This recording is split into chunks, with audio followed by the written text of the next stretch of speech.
Yes, sir.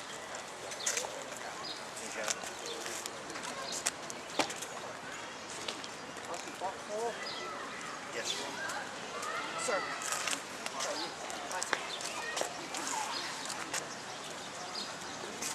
God bless you, Jimmy.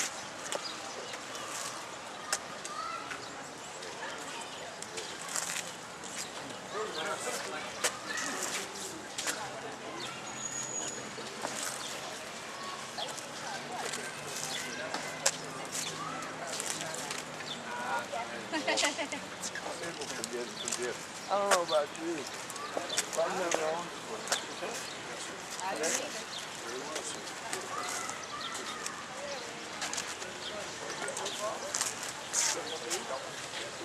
Well fed and Jim's behind.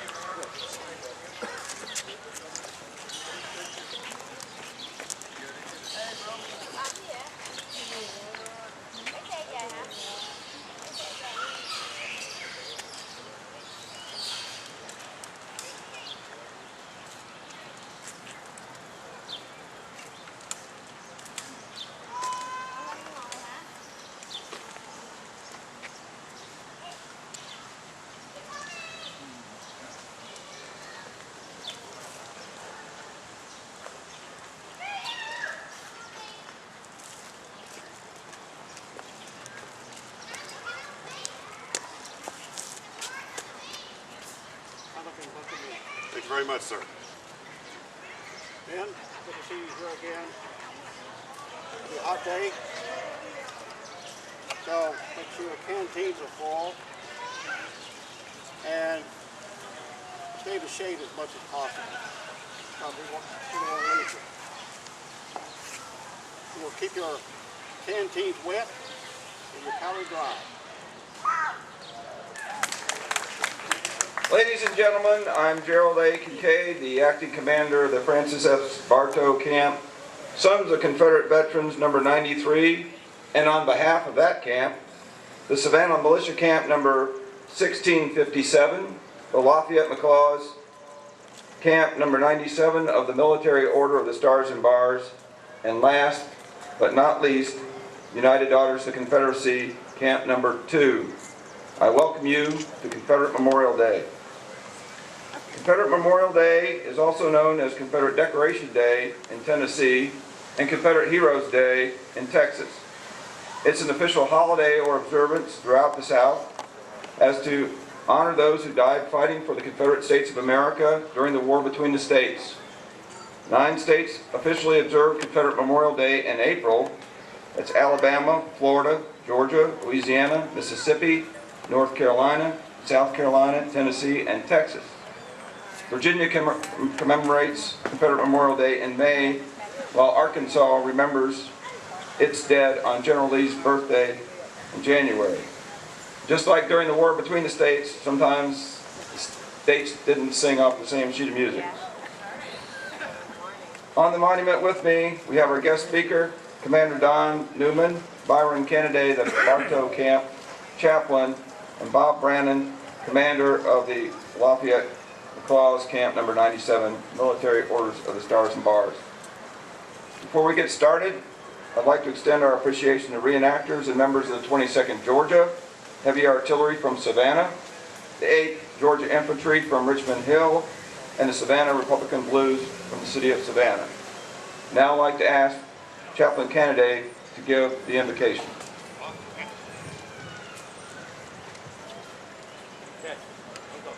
The Lord be with you. Almighty God, unto whom all hearts are open, all desires known, and from whom no secrets are hid, be with us as we meet to honor the men and women of our glorious Southland and our resulting rich heritage. Let each of our gatherings be a memorial to the men and women of the South who have fought and died, that we may live in peace and tranquility. Cleanse the thoughts of our hearts and minds by the inspiration of thy Holy Spirit, that we may take from this gathering a deeper understanding of our history, of why our ancestors, our grandparents, and even some of us have had to fight for the rights so graciously given to us, thy humble servants. Guide us, we beg thee, our Heavenly Father, that we may be worthy and not be found wanting. Amen. We will now render honors to the flags. Commander Brannon, will you lead us in the pledge to the American flag? Will you please join me in pledge allegiance to the flag of our great country?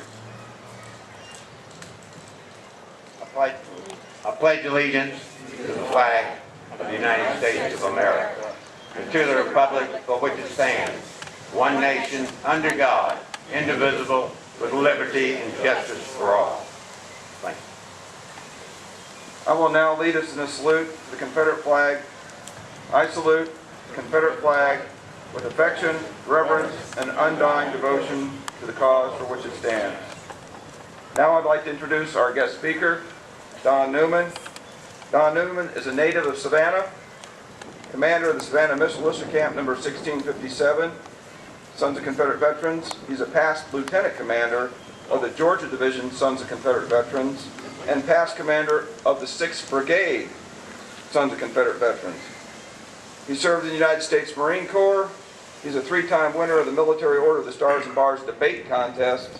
So if you want to argue with somebody, he's the man.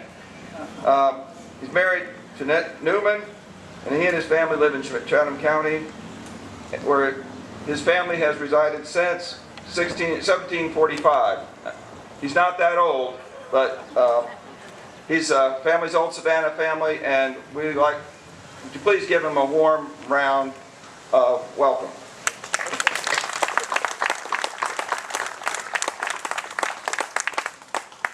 That's 1749. Oh, that's okay. I've looked forward to this day for 65 years. And I'll tell you why. As long as I can remember, my grandfather and my father would bring us here on this day. And the one thing that those gentlemen taught us was that these are not just stones.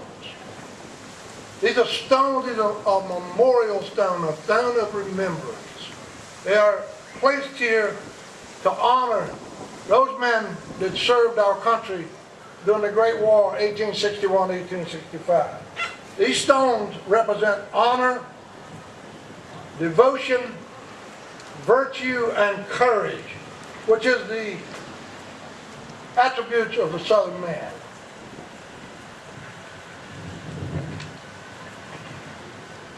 I too would like to thank the Bartow Camp, United Daughters of Confederacy, for having me here today. I appreciate this opportunity. I'll see if I can do it justice. I may be able to make most of you glad today. Some of you may be sad at what I'm through, and others may be mad. But at least you remember what I had to say. We have heard the war of 1861, 1865 referred to by very many different names. Currently, it is called the Civil War, or the war between the states, the War of Northern Aggression, the War for Southern Independence, and the official name the United States gave that war was the War of Rebellion. You might note that in every one of those titles for that war, there's one word that is in common: war. Now let me tell you, war is nothing but a slaughter. It's dead people, corpses, blood, gunpowder, lead, and sorrow. Not one thing ever came out of war that was good. Not one thing. War is a slaughter. I want you to remember that. And if you're a combat veteran, you know that the sights and the sounds are horrendous. But the thing that will stick with you for the rest of your life is not the sounds or the sights, but the smell. Whoa, got kind of quiet out there. That smell never leaves your nostrils. You fight a battle like Sharpsburg, you fight a battle like Gettysburg, it don't wash away with soap and water, and it don't go away in time. The veterans of that war really saw the tiger. I can imagine here in this place where we're standing in the spring of 1861, it was full of enthusiasm. Soldiers in beautiful uniforms, ladies in beautiful dresses, ladies busy sewing flags, men busy preparing themselves for a trip, hopefully to Virginia or some other exotic place. A place where young boys would get away from home, many for the first time. A year goes by, it ain't like that no more. They'd seen the storm of lead and the death of good friends. We have General McLaws here. We have General Bartow back here. General Bartow didn't make it through his first battle. A casualty on the first day of the first battle of the Great War, and I'll call it the War for Southern Independence. Okay?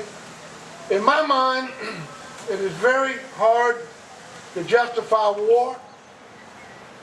When you kill a man in combat, you've taken away his every tomorrow, his every what he might have been. And this America, this great country, engaged itself in a war for 4 years that nobody thought would last 4 months, and slaughtered 700,000 plus of its young men and boys in the process of that war. Was it just? Was it worth it? Let me lay a few lines on you here. You just said I was a former Marine, and I am. Major General Roy Geiger, a Marine's Marine. I served at his camp named after him up in North Carolina. He led the Marines on the Battle of Gettysburg in World War II. A bloody, awful mess. Ranks up there with Okinawa and Iwo Jima. There's a terrible, terrible slaughter camp. He made this statement: Americans should never go to war unless it is to defend their homes or the Bill of Rights. Now I want to look at the two sides in that conflict. One we'll call the national government, or the United States of America. Their justification for that war was the Union. You know, latter-day propaganda would teach us that it was all about slavery. It's all about doing good and bringing the wayward Southerners back under the hem of the national garment. But I tell you, Abraham Lincoln said on a number of occasions that it's about union. There was one point that he made. He said, if I could free all the slaves and preserve the Union, I would. If I could free some of the slaves and preserve the Union, I would. And if I could free none of the slaves and save the Union, I would. His purpose, stated over and over, was the preservation of the Union. The Southern Confederacy fought to establish a new nation for independence, political independence, and sovereignty over their own destinies. I want to relate that, if you will, to a marriage. Long, long ago in a not too far distant land, there was a marriage made in heaven. We'll call the man the groom, union. We'll call the bride liberty. This was a great, great marriage. It was prosperous, expanding, growing. The whole world marveled at this union and liberty. But in the passage of time, union began to flex its muscles, began to expand across the great western properties, to build canals and roads and railroads, and a great deal at the expense of liberty. And liberty felt that she had come into this marriage as an equal partner and was becoming less than equal. So liberty sought the only remedy that she felt was for her, and that was divorce. We call it secession. But liberty divorced herself from the union. What a marriage. Do you think union, the husband, put up with liberty going away, separating herself peacefully? No, it did not. What Union did was blockade her ports, cut off her trade, and invade her territory with 3 huge armies. You know, the Southern Confederacy killed more Union men than they had in their army, than the Southerners had in their army. It was a bloody divorce, I'd say. It started the war between the states. It's sort of like the husband looking up the wife that had run away for her own protection and beating her until she loved him and came home. That's what it was like. He invaded her yard, her territory.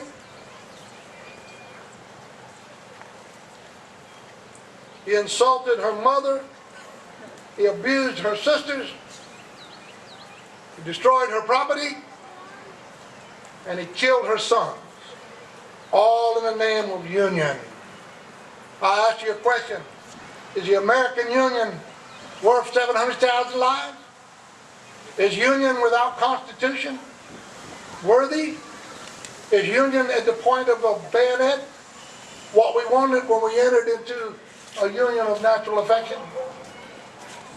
I ask you to ponder that thing. I believe that every American, North and South, should mourn the lives of those that were wasted during those 4 years. I believe that this monument here is an eternal testimony to those gentlemen who chose to defend liberty, who chose to defend home. General Geiger said an American should never fight unless he's defending home or his rights. And that's what the South was doing. Union without affection is captivity. The Southern Confederacy was subjugated,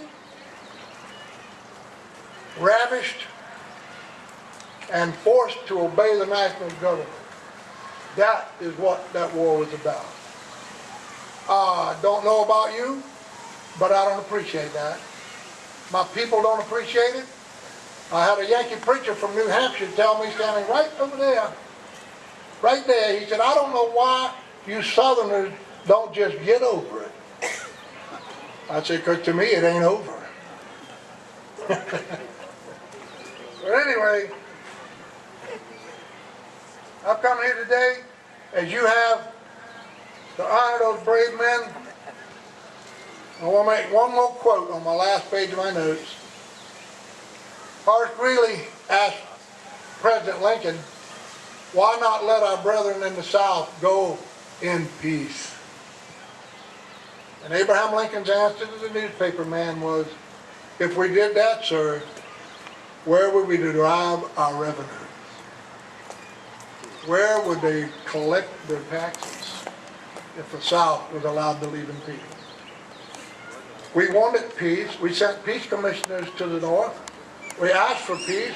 We sent ambassadors to the North, and they refused to even speak to them.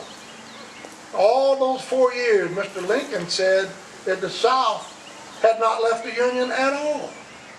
But when Lady Liberty was down on the ground with the bayonet at her throat, then they said, you got a petition to come back in the Union that they never lost anyway. I want to leave those thoughts with you. Union at the point of a bayonet is no union at all. God bless America. God save the South. Thank you.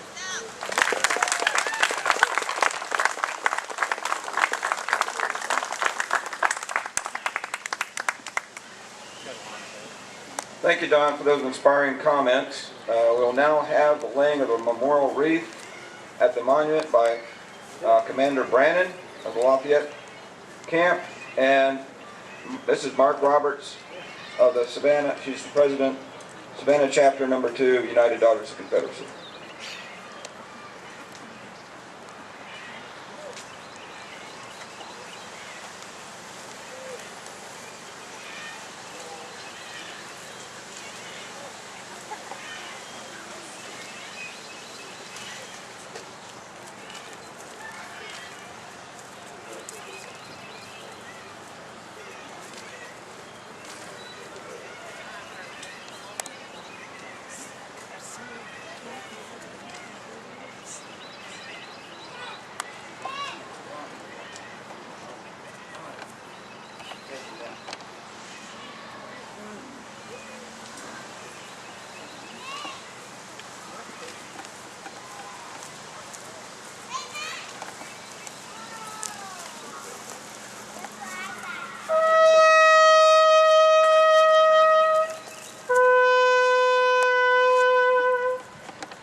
Company, ready?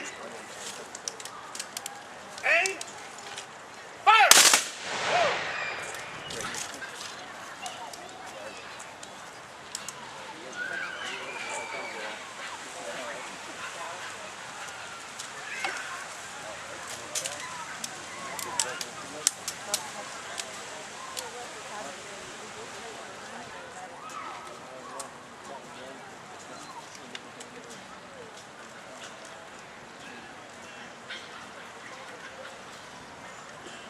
Company, ready? Aim! Fire! Over, arms! Order, batteries! To your post! The Georgia 22nd Heavy Artillery will now fire a 21-gun salute.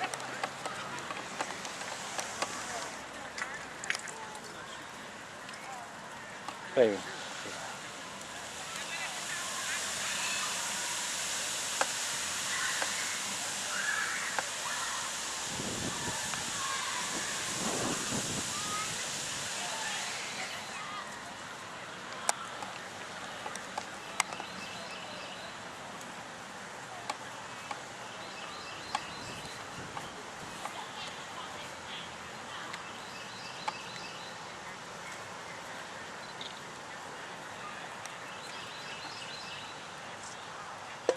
Closer action! Take shot! Pick up the arm!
Ready? Fire!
for this one.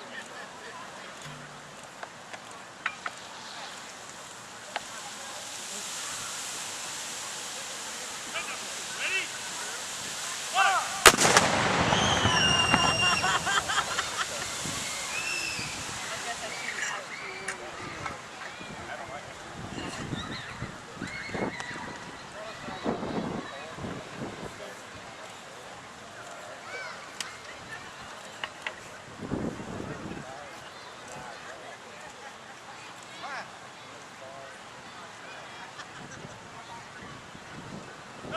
Ready? Fire!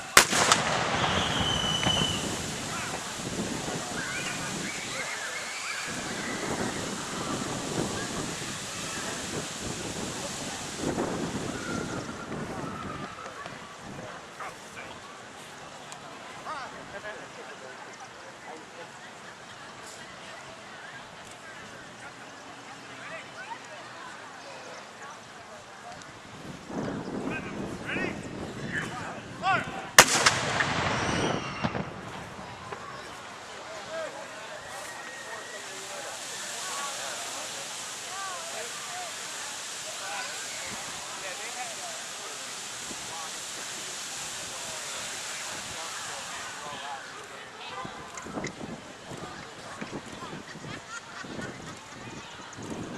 Gun number 2.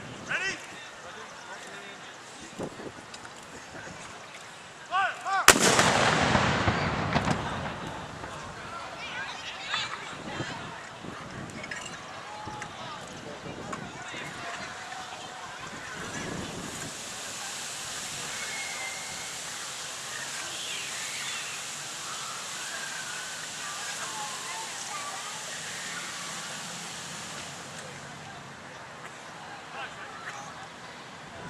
Gun number 3. Ready? Fire!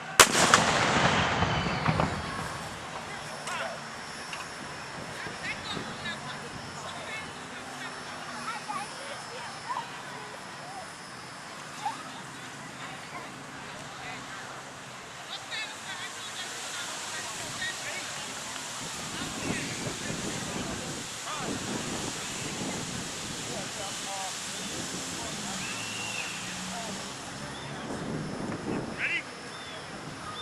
Fire!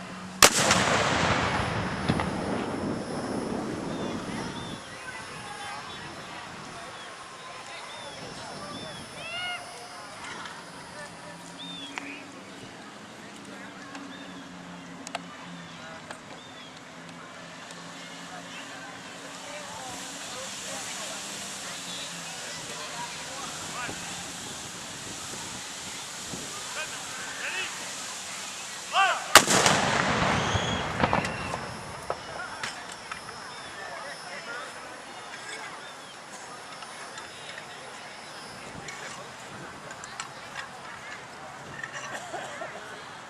I'm glad we ran into you, man. Yeah. Because we were about to shove off. We had something else to do. Hell yeah. That one in the other room. Yeah, you tell the difference. I would have been Yeah. Because it's come from the side. I knew it was going to be more normal. I can hear it, man. Now you know it's good. My mom. Well, I live over there in West West State. I'm doing that big in the store. I do.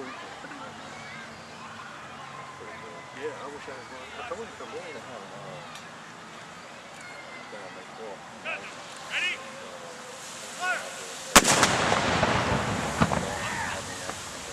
Cool.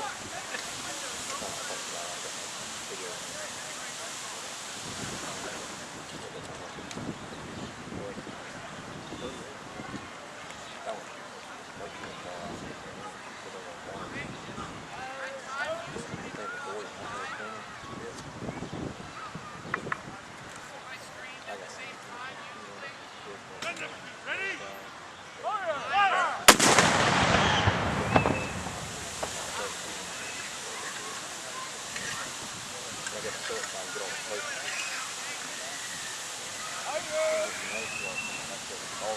Them all go at one time. Come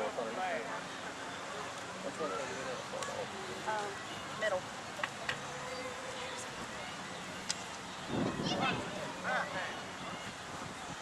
Gun number 3, ready? Yep. Hey, fire! I got one. Kids in there jumping That with. is so freaking awesome.